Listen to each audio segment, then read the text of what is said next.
Les personnes touchées par une urgence connaissent leurs besoins mieux que quiconque. Les changements auxquels elles aspirent sont des indicateurs importants de ce qu'un projet pourrait apporter et de son impact éventuel.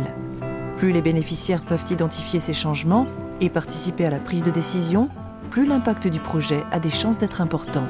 Si les habitants ne sont pas impliqués, l'intervention risque de ne pas répondre à leurs besoins, de négliger les plus vulnérables, de gaspiller des fonds et d'accroître la souffrance. Bueno, en el contexto donde estamos trabajando nosotros y en temas de ayuda humanitaria, en proyectos de rehabilitación, una característica que tiene CARE es el lograr la participación efectiva de los socios.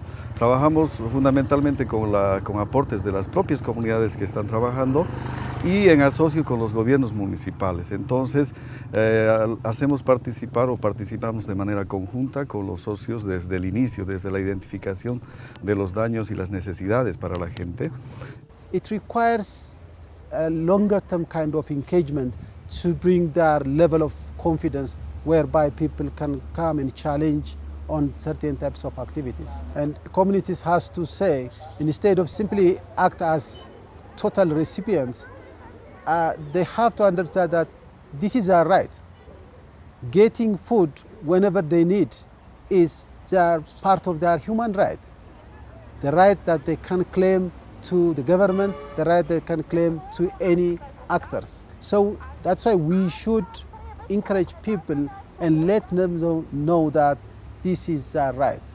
If they feel that that's their right, they should be, they'll be comfortable or confident enough to challenge you.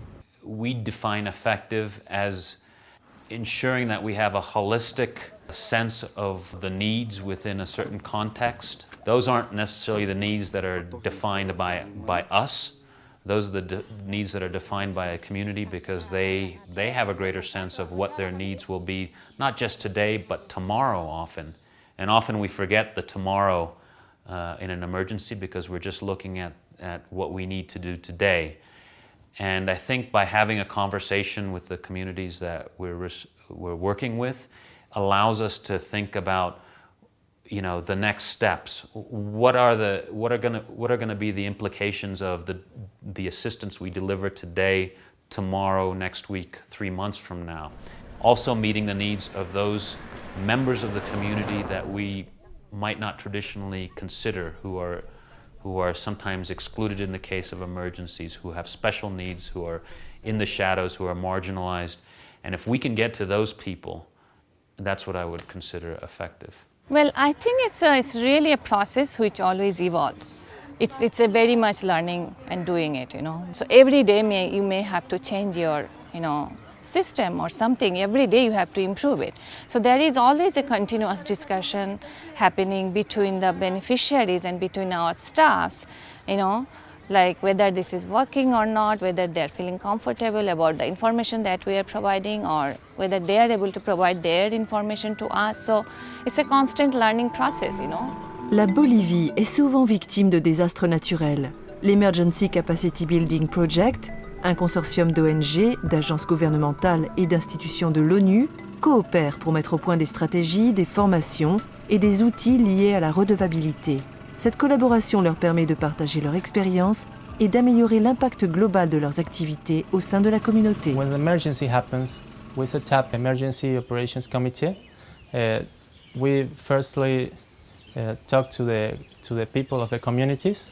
So we talk to them and see how is the people doing with the crops, with the animals. We gather the demands from the people, and then we can hold a meeting and explain those demands to make things work properly for them.